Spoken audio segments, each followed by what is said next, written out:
UK 1 gram emas boleh beli t-shirt. Adil tak? Baru adil kan? Inilah sistem-sistem yang kita cuba ubah insyaAllah. Tak apalah, ini just nak cerita je lah bahawa emas senang nak jual. It is easier to sell gold than to buy gold. Sekarang emas tengah turun. Untuk sekarang lebih kurang gini lah. Okay. Dia naik, turun sikit, naik, turun sikit, naik, turun sikit. InsyaAllah dia akan naik lah. Kenapa dia naik? Sebab mata wang kertas. Okay? Sebab bahawa dia naik sebab mata wang kertas. Mungkin kalau orang guna dinar and dirham, mungkin harga dia akan tetap. Allah A'lam. Okay, ini sebagai investment, tak apa saya cerita kemudian. So ada berapa jenis lah emas jongkong.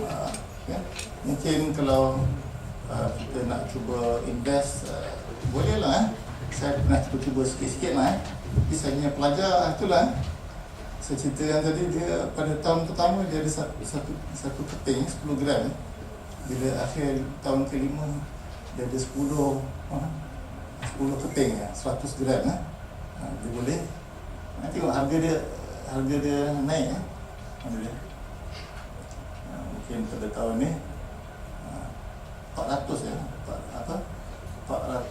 ringgit aja untuk 1 gram, 1 ounce. Ini ounce lah. Terus sekarang harga turun sikit harga dia turun sikit. Sebab apa? Sebab kemelesetan ekonomi Okey, tak apa, kita boleh cerita. Okey, emas, kalau siapa nak beli emas kena jaga kekelinannya. Jual beli jangan tertunggak tapi tak halal tak halal. Kita kena beli hari ini, kita kena dapatkan emas.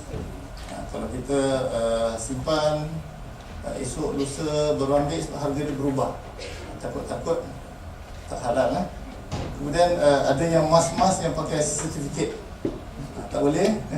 Kita beli emas, dia bank dia bagi sertifikat emas. Mana emas dia? Ada kita simpan. Kalau bank tu bankrupt, habislah emas dia kan. So emas kena ada. Kalau kita beli emas, dapat dia punya emas jongkok baru kira halal lah. So dekat Malaysia ni tak banyak yang bank yang offer emas jongkok. Kalau kita nak beli emas jongkok, kita kena beli daripada kita panggil wakil-wakil lah. Kecuali ada beberapa saja. Contohnya Kuwait Finance House.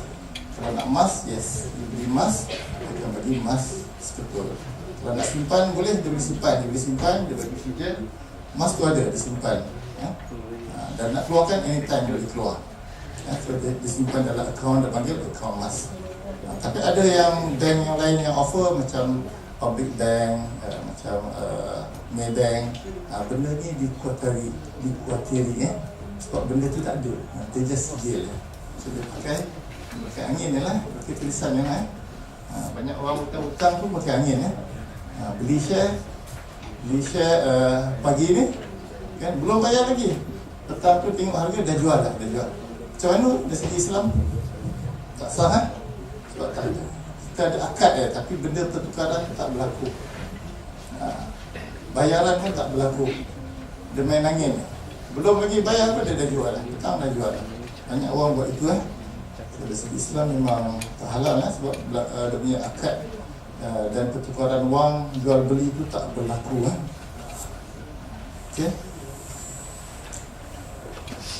Okey, shares and bonds. Okey lah ini nak cerita pasal shares. Saya nak cerita benda ni lah emas, shares dengan hartanah. Sebab benda ni untuk akan hadapi dalam hidup. Hadapi emas sebab apa? Isteri akan beli emas kan. Lelaki jarang beli emas lah. Yang isteri akan beli emas. So kita kena tahu sikit lah. Shares, kita kena beli shares. Sebab apa? Sebab mungkin ada yang akan kerja di KWSP. Ada yang akan kerja dengan kerajaan yang akan masuk wang dalam KWSP kan. Itu boleh keluarkan duit dalam KWSP untuk masuk shares. Dan dia akan berganda dengan cepat sekali tanpa disedari Ada cara nanti kita cerita sikit InsyaAllah nanti Dan hartanah of course itu makan beli hartanah, rumah dan sebagainya. Saya akan cerita juga pasal kereta juga sikit sebab kita nak beli kereta. Okay, ini just introduction. Ini adalah unit trust. So unit trust ada banyak amanah saham berhad. Biasa kita dengar kan, halal ke tak halal amanah saham berhad ni, ASB kita ada banyak lepas tu dalam public bank ada dan sebagainya lah. Amanah saham ni apa benda? Ialah kita amanahkan orang untuk menguruskan duit kita supaya dia melabur ke tempat-tempat ikut suka hati dia, ikut pengetahuan dia. Bila ada keuntungan, dia akan bahagi balik kepada kita dengan sedikit potongan. Itu yang dimaksudkan sebagai amanah saham. Kita amanahkan ada satu company untuk dia melaburkan wang kita. Whereas kalau kita pergi ke bursa saham, kita sendiri kan buat shares dan sebagainya, kita tak ada masa lah, kita sibuk lecturer, apa benda, tak ada masa lah, student tak ada masa. So kita bagikan satu company untuk menguruskan saham kita, dan kita boleh buat ni secara passively dalam KWSP. Seperti saya nak cerita sikit InsyaAllah dalam beberapa masa dia boleh bertambah begitu cepat InsyaAllah tanpa disedari Okey, unit trust. Okey lah.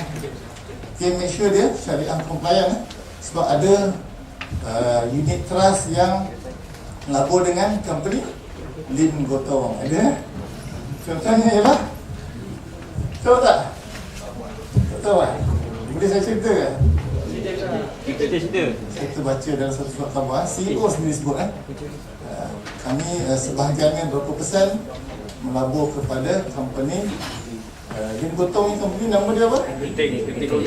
Genting Holding. Of course Genting Holding dia bukan 100% melabur pada apa tu casino kan. Dia punya plantation kan, dia ada punya hartanah, tapi bila dia ada sebahagiannya daripada apa tu judi, of course dia boleh campur macam mana tu kan, macam mana tu. So dia jadi tak halal lah sebab walaupun ada ulama ada satu majlis fatwa negeri mana Selangor kata halal tapi ada pula yang kata haram. Majlis fatwa polis kata haram kan, sebab apa? Dia dengan jelasnya melaburkan pada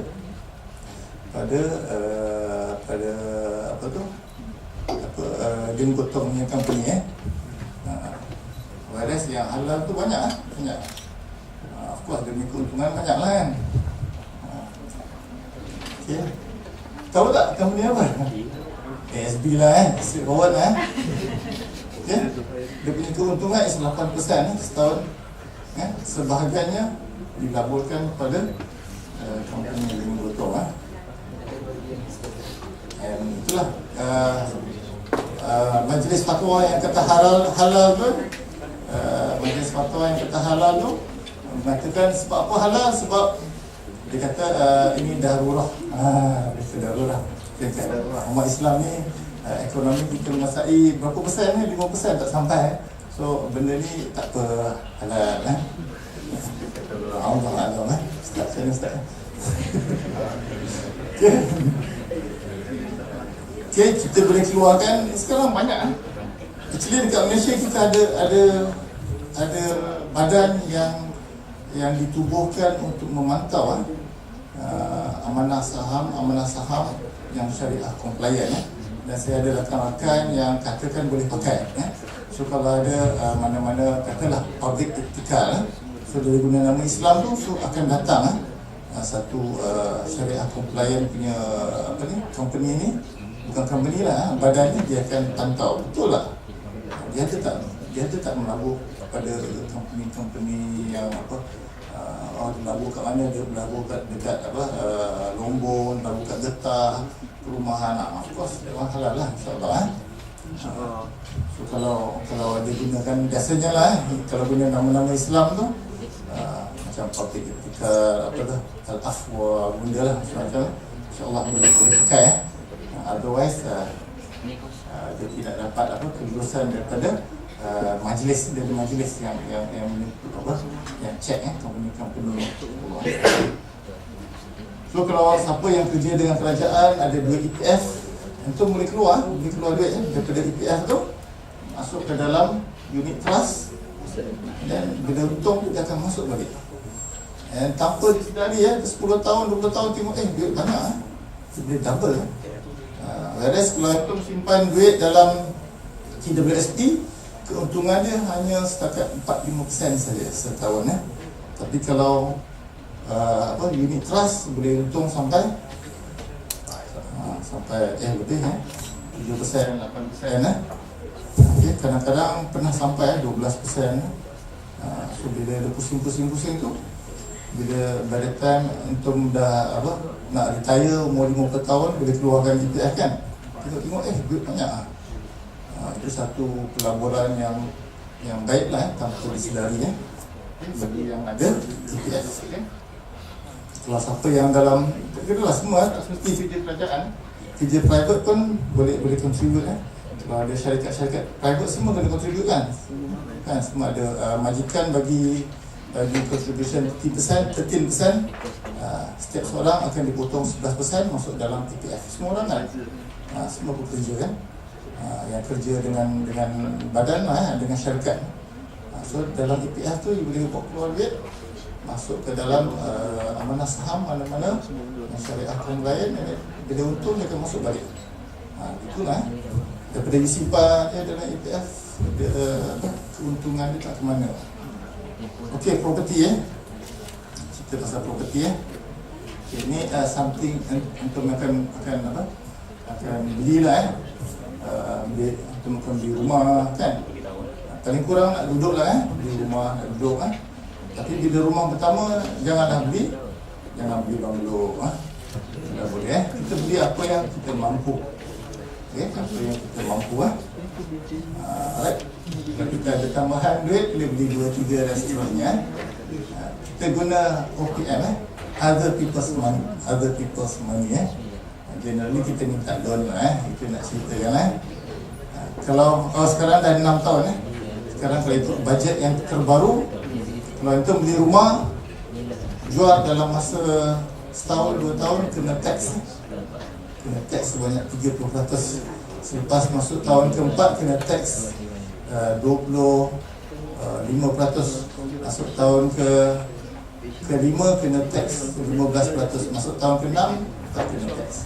So, kalau beli rumah nak jual elok selepas tahun ke-6. No tax no income tax So tak bagus Kita selalu tengok bila ada satu rumah siap perumahan siap, kita tengok for sale. Baru siap dah ada orang nak jual Tapi sekarang bila kerajaan buat dia increase tax benda-benda ni akan mengurangkan. Sebenarnya ni adalah banyak melibatkan spekulasi orang dalam juga yang buat kerja ni. Okay, kita boleh refinance, nanti boleh cerita. And of course location penting kalau kita nak beli rumah. Kalau kita beli rumah dekat Bukit Beruntung, tak untung lah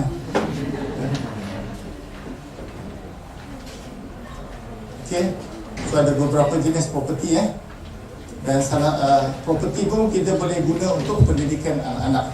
Ini saya nak cerita sebelum saya lupa semasa saya kerja di IMU, ada ramai pelajar-pelajar.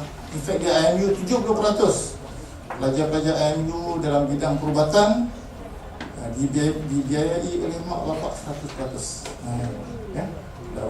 Pulau Melayu semua nak cari beasiswa itu semua ada beasiswa kesannya diorang 70% mak bapak biayai. So saya tanya budak-budak student yang buat medik mana punya parents dapat duit kata my parents bila I lahir bapak aku beli rumah dekat mana Park Petaling Jaya. Masa tu kawasan tu agak macam pinggiran lagi lah, harga dia dalam 100,000 pada zaman tu lah So bila aku sampai umur 20 tahun, dia jual rumah tu dengan harga 500,000 dalam masa 20 tahun. Memang logik Sekarang dekat PJ harga dia dah memang setengah juta So dia bayar IMU cash dia. So tu cara dia buat investment untuk anak, untuk pendidikan anak dengan beli rumah saja. Okay? So you boleh buat bila dapat anak seorang, beli rumah itu Tapi kalau tiap tahun dapat anak, pingsan juga beli rumah. Okay? Tapi actually kalau antum baca surah Luqman Ustaz, surah Luqman ayat ke-13 tak silap Allah menceritakan tentang hendaklah kamu menyusukan anak kamu selama 2 tahun. Betul kan? Dalam surah Baqarah pun ada mention hendaklah menyusukan anak dengan sempurna selama 2 tahun. Okay? Okay, itu dari segi mungkin orang kata dari segi tafsir. Okay, sebab apa sebab kesihatan dan sebagainya lah. Dia baca breast milk bagus sebab ada antibody bonding untuk pada anak. Tapi ada tafsiran lain mengatakan bahawa inilah cara untuk kita plan kita punya keluarga, family planning. Sebab mustahil kita boleh menyusu dengan sempurna selama 2 tahun kalau kita tak praktis family planning. Betul tak? Dan ada ulama mengatakan inilah ayat Quran yang menghalalkan contraception. Kalau tidak, macam mana nak sempurna 2 tahun? Tiap tahun keluar anak. Lepas habis nifas, lekat sekali lagi. Macam mana nak sempurna menyusukan anak selama 2 tahun? Betul tak? So, kalau antum praktis ayat Quran betul-betul, so you dapat anak, menyusu selama 2 tahun, baru mengandung lagi, dapat anak. So dia ada separate 2 tahun ataupun selang setahun baru dapat anak. Taklah tiap tahun dapat anak So kalau gitu sempatlah di rumah. Betul Ini ada kaitan dengan that's why surah ni menyebutkan tentang Luqmanul Hakim, mengajar anak dia. Inilah cara you nak berkeluarga. Kena jarakkan anak, jangan rapat-rapat. Kalau ikut anak saya pun sama juga Saya punya anak pertama, kedua rapat setahun-setahun je. Masa kecil tu dia selalu bergaduh. Tak bagus psikologi. Tapi bila dah belajar sikit so masuk anak yang ketiga dan keempat, saya jarakkan setahun atau 2 tahun. Bila ada jarak tu, saya lihat yang kakak tu atau abang tu dia akan jaga adik dia. Kalau dia rapat sangat, dia selalu gaduh. Tapi kalau dia jarak sikit, dia akan jaga. So mak dia ada kerehatan so anak dia buat hal, kakak dia akan jaga. Itu dari segi psikologi lah. Dari segi pendidikan pun sama juga, kita boleh concentrate. Dan kepada ibu-ibu pun dari segi kesihatan pun bagus. Dia ada masa rehat setahun lebih sikit lah sebelum mendapat anak yang kedua.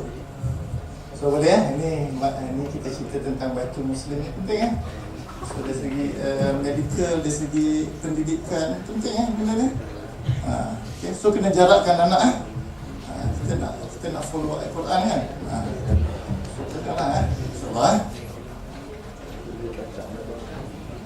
Okay, kita ada banyak cerita-cerita lain. Okay, land kita ada sosial dan sebagainya Cara detail kita boleh cerita detail tanah dan sebagainya. Dia ada jenis-jenis Just nak cerita benda ni kadang-kadang kalau kita tak tahu, dia merugikan Contoh saya ada seorang lecturer, ada tanah 1 ekar di tengah-tengah bandar Kota Baru. Dia kata nak buat apa tanah ni 1 ekar Kota Baru. Baguslah. Apa dia punya title? Dia kata agricultural. Awak agricultural tengah-tengah bandar. Cepat-cepat convert. Sebab apa? Bila you convert, harga dia melambung. Kalau saya tak ingatlah harga dia berapa. Kalau dekat Bangi contohnya, saya pernah tengok satu tanah. Kalau harga agricultural dekat just dalam bandar Bangi tu ada juga tanah sekar agricultural dia harga RM12 sekaki persegi. Beli convert dia terus jadi RM50 sekaki persegi. Kalau 1 ekar tu banyak boleh dapat lah.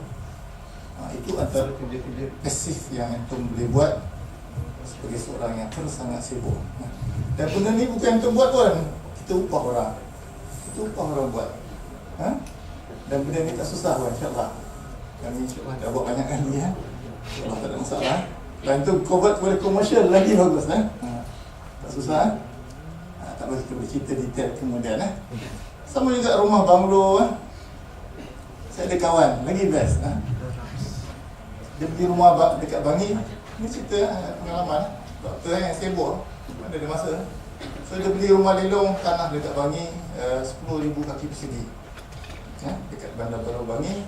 Leasehold kalau biasanya kita baca buku dia kata belilah freehold kan, tapi not necessary Mula-mula saya baca buku saya ingat itulah belilah freehold, tapi setelah lama sikit saya dapat leasehold pun bagus leasehold boleh reserve lagi bagus actually In fact saya baru beli 20 ekar tanah dekat Kuala Terengganu boleh reserve dengan harga RM15,000 1 ekar, 20 ekar terus dekat mana? Dekat Sekayu Terengganu Sebab apa? Sebab dia murah Okey, cerita pasal banglo ni kawan saya beli tanah 10,000 kaki persegi dekat Bangi. Lelong dia beli dapat lelong tak susah senang. Saya pernah pergi dia buat lelong angkat tanah. Tak susah insya-Allah tak susah. Kita cuba dapat.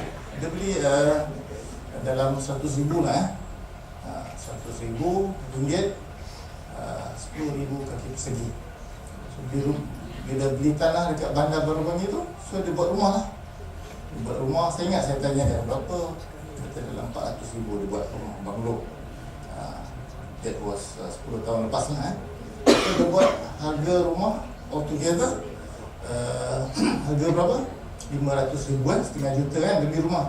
Dia buat rumah dengan sekali tiba-tiba dia buat swimming pool. Swimming pool murah saya ingat masa tu mungkin RM10,000 Saya tanya, kenapa buat swimming pool?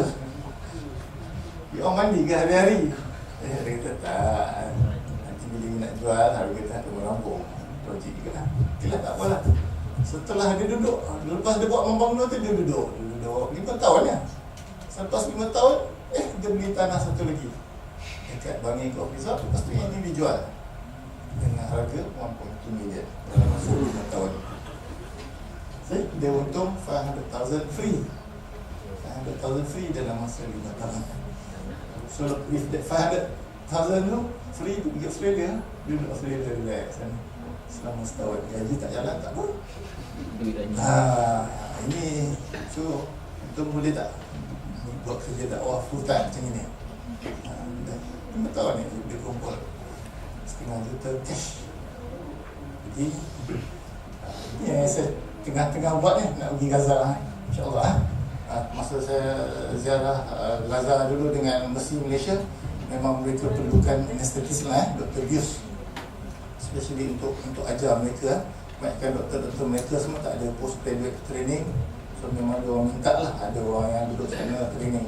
So itu memang saya punya niat lah InsyaAllah saya doakan Cikgu berjaya dapat duduk sana. Dapat 6 bulan tadi lah InsyaAllah.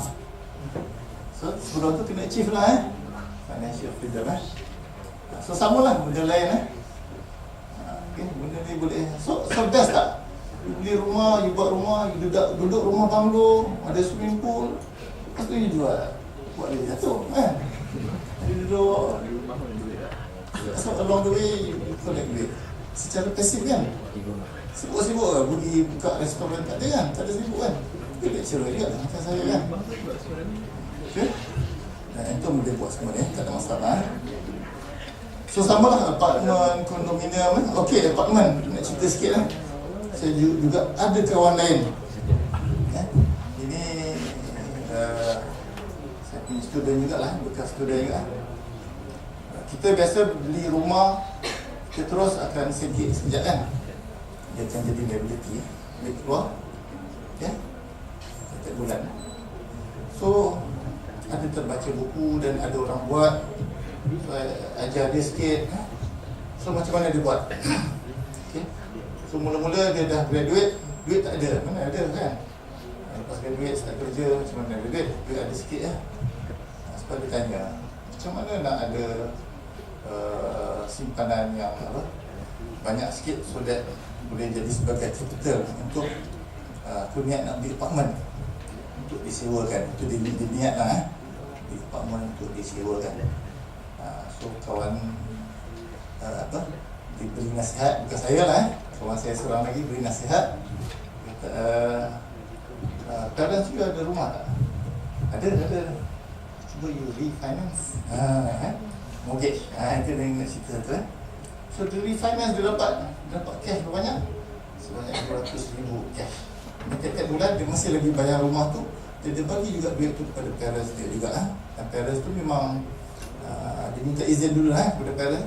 So with that 200,000 ringgit tu kan, 100,000 dia guna dia gunalah sebahagiannya untuk sebagai down payment untuk apartmen yang dia beli dekat Shah Alam.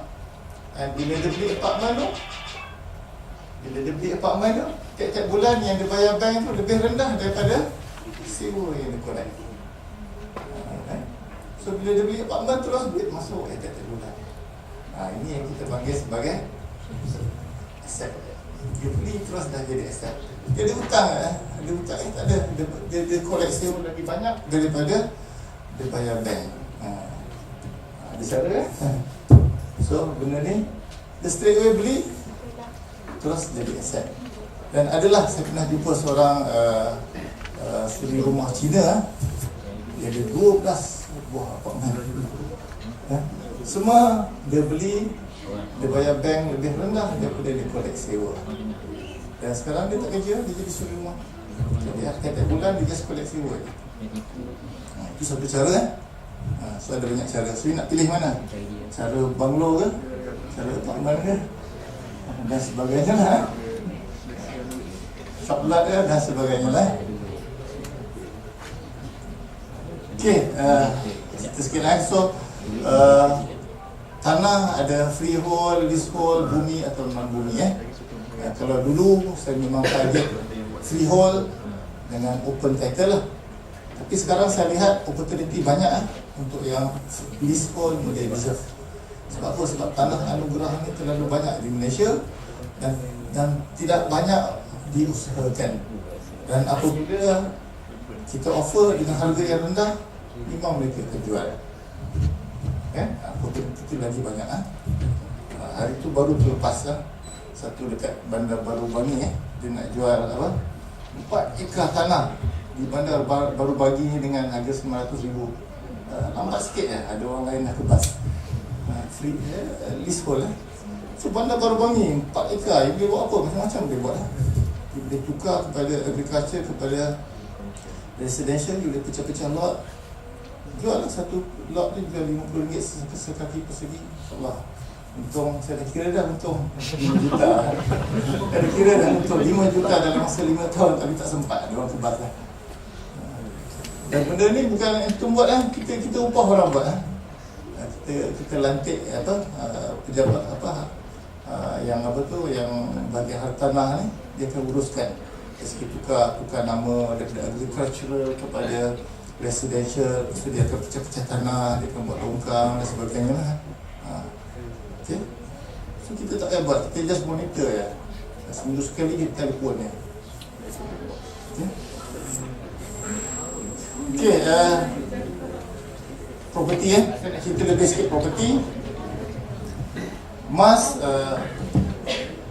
amanah saham tadi saya cerita sikit je lah sebab rasanya kalau antum ada duit lebih sikit, elok go for property terus lah tapi kalau as a student, kalau nak start awal itu nak beli property susah sikit lah tapi kalau nak emas tak ada masalah. Nak share, I think share better lah share better. Emas merundum sekarang, tak tahu bila. Dia kata next year pun mungkin jatuh lagi. Allah Alam, tapi dia akan naik lah insyaAllah. Okay, nak guna pelajar mana ni nak reverse